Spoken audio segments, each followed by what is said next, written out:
নমস্কার, আমি বিশাখা। শুরু করছি বাংলার প্রাইম টাইম। আজ বাংলার প্রাইম টাইমে আমাদের নজর থাকবে সেই সমস্ত মানুষগুলোর দিকে যারা ভোট এলেই কার্যত এমন কিছু বুলি আওড়ান যে বুলি শুনলে মনে হয় এটা বুলি নাকি বন্দুক থেকে অনর্গল গুলি বেরোচ্ছে।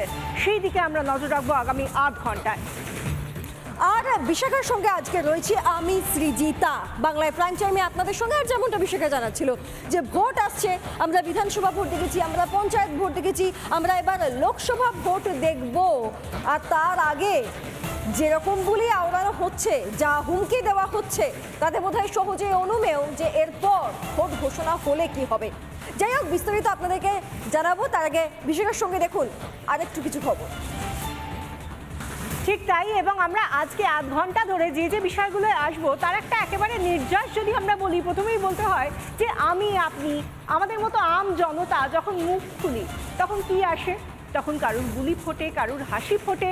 কিন্তু তৃণমূলের কিছু নেতা তারা যখন কথা বলতে শুরু করেন বা তারা যখন মুখ খোলেন তখন তাদের মুখ থেকে কখনো শাসানি, কখনো হুঁশিয়ারি, কখনো হুমকি, কখনো ধমকানি, কখনো চমকানি, এগুলোই আমরা শুনে থাকি। এবং শুধু তাই নয়, ভোট যত এগিয়ে আসে এই শাসক দলের বিভিন্ন নেতা যেন নিজেদের মধ্যেই রেষারেষিতে জড়িয়ে পড়েন যে কে কাকে দেখবে। এ বলে আমায় দেখ, ও বলে আমায় দেখ, আমি তোমার থেকে এগিয়ে, আমি কিন্তু তোমার থেকে পিছিয়ে নই। এবং এভাবেই যখন বিরোধীদের মতের সঙ্গে তাদের মতের মিল হয় না তখন তারা ঠিক কী করে? তখন তারা কেউ বলেন পা ভেঙে দেবো, হাত ভেঙে দেবো, মাটিতে পুঁতে দেবো, জিভ টেনে ছিঁড়ে দেবো, কাউকে বলেন গুলি করে দেব, আরো কত কি এদের এই সন্ত্রাসের ভাষায় লুকিয়ে থাকে।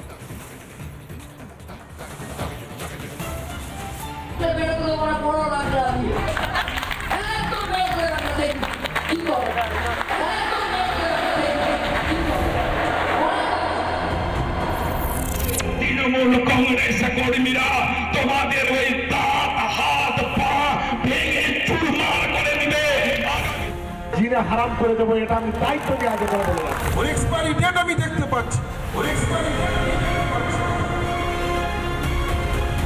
আমনেরা বহিরাগত গুন্ডারা এসে ধমকালে ইলেকশনের আগে হাতা খুন্তি নিয়ে ধরবে। অন্তর কথায় বলে দিয়ে যাই, আদিম হিংস্র মানবিকতার আমি যদি কেউ হই, স্বজন হারানো শ্মশানে তোদের চিতা আমি। আদিম হিংস্র মানবিকতার আমি যদি কেউ হই, স্বজন হারানো শ্মশানে তোদের চিতা আমি। অবস্থা দেখেছেন? মানে কেউ বলছে মাটিতে পুঁতে দেব, কেউ বলছেন হাত পা ভেঙে দেব, কেউ বলছেন বাড়িতে আটকে রাখুন। তো ভয়ঙ্কর ব্যাপার। তো যাই হোক, আমরা একটা মোটামুটি লিস্ট তৈরি করে ফেলেছি আজকে যে এ রাজ্যে শাসক দলের একেবারে তৃণমূল স্তরের নেতা হোক, প্রাক্তন সাংসদ হোক, তাদের মুখে বিভিন্ন জনসভায়, বিভিন্ন দলীয় সভায় তাদের মুখে যে ফুলঝুরি ছুটছে হুমকির, সেই হুমকি বান আজকে আমরা আপনাদেরকে দেখাবো। এই সিদ্ধান্তে আজকে আমরা নিচে চলুন পরপর দেখাই। আজই বিজেপি সাংসদদের একেবারে চেপে ধরার নিদান দিলেন অর্পিতা ঘোষ। কি বলেছেন তিনি আগে একবার শুনুন। বাড়িতে ঢুকলে বেরোতে দেবো না, 15 লাখ টাকা দিয়ে একদম চেপে ধরবে। বাড়িতে ঢুকলে বেরোতে দেবো না, 15 লাখ টাকা দিয়ে একদম চেপে ধরবে। বাড়িতে ঢুকলে বেরোতে দেবো না, 15 লাখ টাকা দিয়ে একদম চেপে ধরবে। বাড়িতে ঢুকলে বেরোতে দেবো না, 15 লাখ টাকা দিয়ে। 15 লাখ না নিয়ে ছাড়া যাবে না, ঢুকলেই বাড়িতে চেপে ধরতে হবে। যাই হোক, এবার তিনি একা নন। এবার চলুন মালতীপুরের আরেক বিধায়ক আব্দুর রহিম বক্সি, তার কথাও একটু আমরা শোনাই আপনাদেরকে যে তিনি একটি সভায় দাঁড়িয়ে হাতে মাইক নিয়ে সামনে যে মানুষগুলো বসে রয়েছে তাদের উদ্দেশ্যে কি বলছেন, এগুলোকে উস্কানিমূলক মন্তব্য বলে কি বলে না সেটা আপনারা সিদ্ধান্ত নেবেন। দেখুন। কংগ্রেস কর্মীরা তোমাদের ওই দাঁত হাত পা ভেঙে চুরমার করে দিবে, আগামী দিনে লোরখা থেকে প্রত্যেকটা দাঁত ভেঙে দিব। কেউ বলছে বাড়িতে আটকে রাখুন, কেউ বলছে হাত পা দাঁত সব ভেঙে দেব। এই তো হচ্ছে অবস্থা।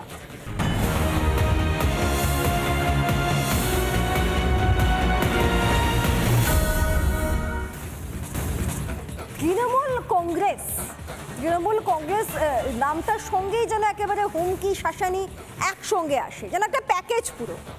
আমরা বিধানসভা ভোটের আগে দেখেছি, আমরা পঞ্চায়েত ভোটের আগে দেখেছি, যত সময় এগিয়ে এসেছে তত হুমকি শাসানি দিনের পর দিন বেড়ে গিয়েছে এবং তারপর সেই প্রভাবগুলোও আমরা দেখতে পেয়েছি। ভোট পরবর্তী হিংসা আমরা দেখতে পেয়েছি। কাজেই লোকসভা ভোটের আগে কি হতে চলেছে তা খুব সহজেই অনুমেয়। এই যেমন ধরুন অর্পিতা ঘোষ, প্রাক্তন সাংসদ, তিনি কি বলছেন? বাড়িতে আটকে রাখুন, বেরোতে দেবেন না, 15 লাখ টাকা না নিলে কিছুতেই ছাড়বেন না, 15 লক্ষ টাকা নিয়ে তারপরে ছাড়বেন। তারপরে তো হাতা খুনতে না জানি আরও কি সব নিদান দিয়েছেন। আরও আমাদের তালিকা রয়েছেন আব্দুর রহিম বক্সি, একজন তৃণমূল বিধায়ক, তিনি বলছেন হাত পা দাঁত সব ভেঙে দেবে। ভয়ঙ্কর ব্যাপার। এই কীরকম ধরনের রাজনীতি? তিনি বলছেন যে কেউ যদি ভোট চাইতে যায়, কেউ যদি ভোটের প্রচারে যায়, তবে হাত পা দাঁত সব ভেঙে দেবে। কেন? বিরোধীরা এই রাজ্যে তাদের রাজনৈতিক যে অধিকার রয়েছে সেটাকে দেখাতে পারবেন না। আচ্ছা, আব্দুর রহিম বক্সিতেই শেষ নয়, চলুন আরও আপনাদেরকে দেখাই। এখানেই তো শেষ নয়, তালিকা অনেক লম্বা, একেবারে নিচু স্তর থেকে উঁচু স্তর অব্দি সবাই রয়েছেন। চলুন পরের নামটা আমি আপনাদেরকে দেখাই। বিশ্বজিৎ দাস, তৃণমূল সভাপতি, বনগাঁ সাংগঠনিক জেলা। তিনি বলছেন 4-5 মাস এক্সপায়ারি ডেট। এক্সপায়ারি ডেট মানেটা কি? এক্সপায়ারি ডেট কথাটার মানেটা কি? মানে আমরা তো জানি ওষুধের পাতায় এক্সপায়ারি ডেট, বা এছাড়া বিভিন্ন খাবারের প্যাকেটে এক্সপায়ারি ডেট থাকে, যে সময়টা পেরিয়ে গেলে আমরা তাকে ব্যবহার করতে পারি না, ফেলে দিই। তিনি কি বোঝাতে চাইছেন জানা নেই। ক্যানিং পূর্বের বিধায়ক শওকত মোল্লা, তিনি কি বলছেন? মাটিতেই পুঁতে দেবেন। পরিষ্কার জানিয়ে দিয়েছেন তিনি মাটিতে পুঁতে দেবেন। আর এই সমস্ত আঙুলগুলো উঠছে এই রাজ্যে যারা বিরোধী দল তাদের দিকে। বোঝা যাচ্ছে না যে বিরোধী শূন্য কোনো রাজনীতি এই রাজ্যের নেতারা চাইছেন কিনা। চলুন আরও একজন নেতা রয়েছেন আরাবুল ইসলাম, তার মুখেও একই ধরনের বুলি। আরাবুল ইসলাম হোক, শওকত মোল্লা হোক, অর্পিতা ঘোষ হোক, সবার মুখে একই ধরনের বুলি। কেন? কেউ যদি বিরোধী রাজনীতি করতে চায় তাদেরকে বাধা দেওয়া কেন হবে? কেন তাদের হাত পা ভেঙে দেওয়া হবে? কেন তাদের মাটিতে পুঁতে দেওয়া হবে? কেন তাদের ঘরে আটকে রাখা হবে? কেন? এর উত্তরটা যদিও কারোর কাছে নেই। চলুন আপনাদেরকে একদম শুরুতে শুনিয়েছিলাম যে অর্পিতা ঘোষ ঠিক কি বলেছিলেন, একাংশ আপনারা শুনেছিলেন, প্রাক্তন সাংসদ। এবার আপনাদেরকে পুরোটা শোনাবো যে অর্পিতা ঘোষ, প্রাক্তন তৃণমূল সাংসদ, তিনি কি বলছেন, শুনুন। বাংলার প্রতিটি মেয়েদের কাছে, মায়েদের কাছে এই বক্তব্য আপনারা পৌঁছে দেবেন। বাড়িতে ঢুকলে বেরোতে দেবো না 15 লাখ টাকা দিয়ে। একদম বেরোতে দেবেন না। দেখি কি করে। অনেক হয়েছে, অনেক বড় বড় কথা।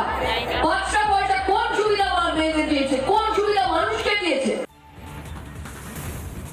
আমরা শুনলাম অর্পিতা ঘোষ কি বললেন, আপনারাও শুনলেন। আপনারা এর আগে একটু ছোট করে শুনেছিলেন, এখন বড় করে শুনলেন যে অর্পিতা ঘোষ, প্রাক্তন তৃণমূল সাংসদ, তিনি যে কি বললেন। কিন্তু এটা শুরুও নয়, এটা শেষও নয়, এটা একটা ট্র্যাডিশন, যেই ট্র্যাডিশনটা চলছে এবং আগামী কতদিন চলবে আমরা জানি না। সামনে ভোট, হয়তো এই ট্র্যাডিশনটায় আরও ধার দেবেন শাসক নেতা নেত্রীরা। এবং আমরা যেটা দেখতে পাচ্ছি যে শুধু অর্পিতা ঘোষই নয়, আমরা এই কিছুদিন আগে, 2 দিন আগে 27শে জানুয়ারি, আজকে 29শে জানুয়ারি, 27শে জানুয়ারি মালদায় কি ছবি দেখলাম?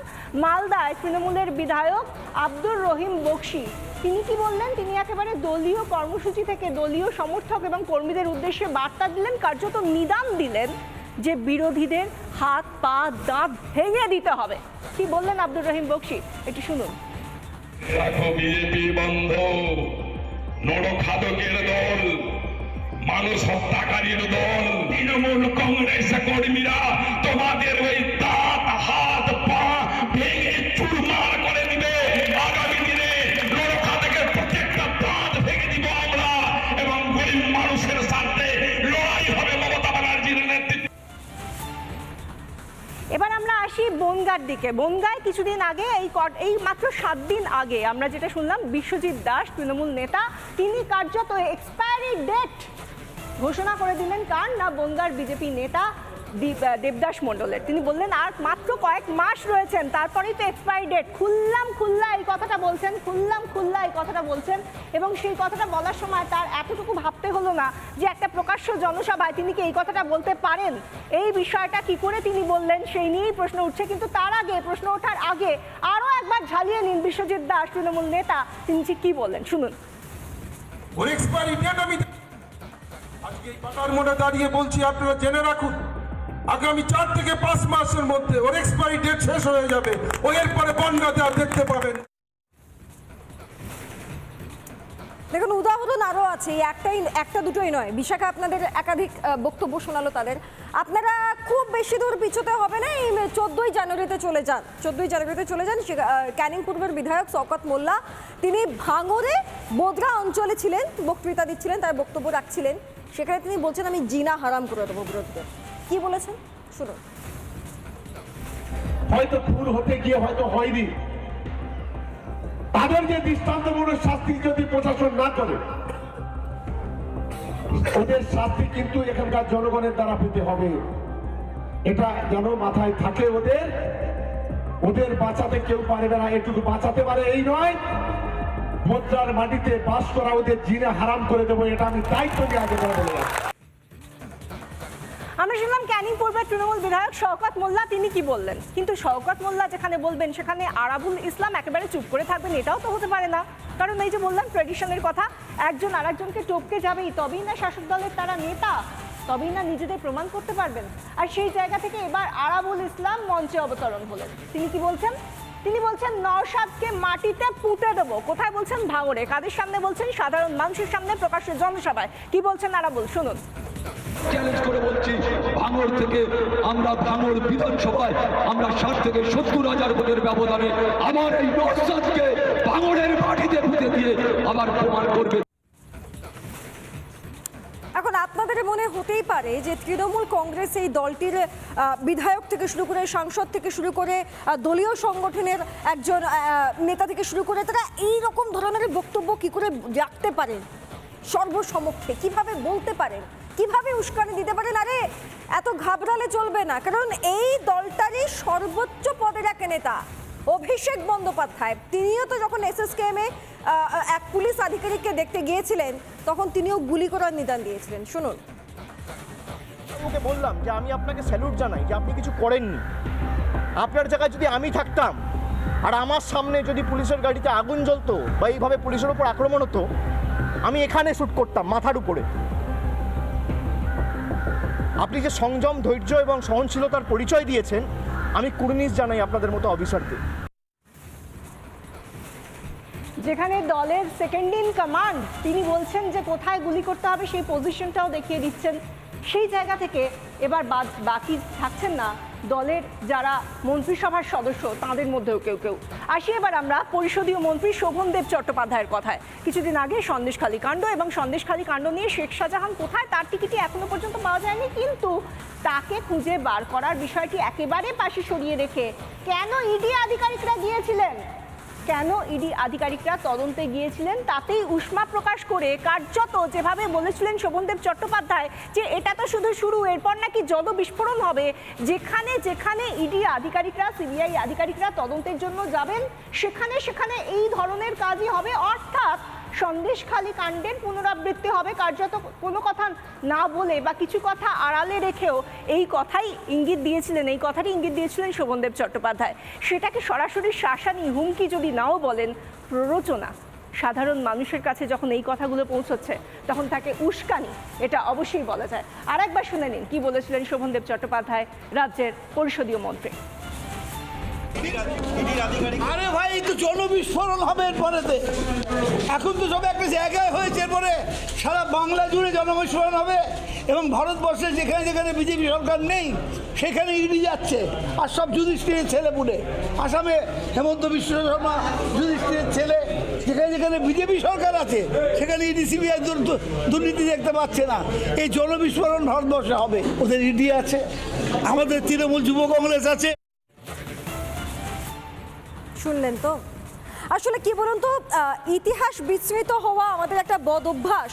তবে আপনাদেরকে খুব বেশি পুরনো দিকে যেতে হবে না। আপনারা এই 21 সালে বিধানসভা নির্বাচন হোক, 23-এ পঞ্চায়েত ভোট হোক, বিশাখা, এই প্রত্যেকটা সময়ে তার আগে এক একটা করে বক্তব্য এবং তার পরবর্তী প্রভাব, এই সবটাই আমরা দেখেছি, ছবি দেখেছি আমরা।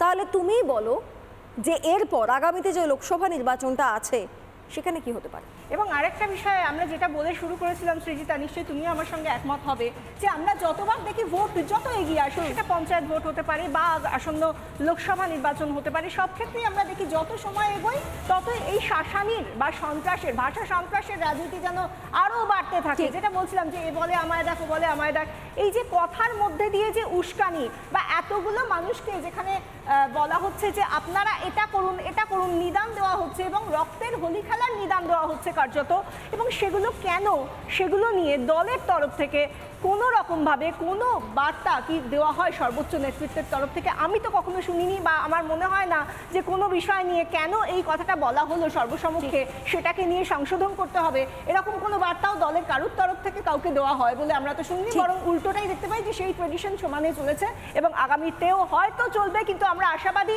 যে কোনো ক্ষেত্রে মানুষের সচেতনতা বাড়বে। এবং এই আশা নিয়ে আমরা আজকে বাংলার প্রাইম টাইম এখানেই শেষ করছি। দেখতে থাকুন রিপাবলিক বাংলা।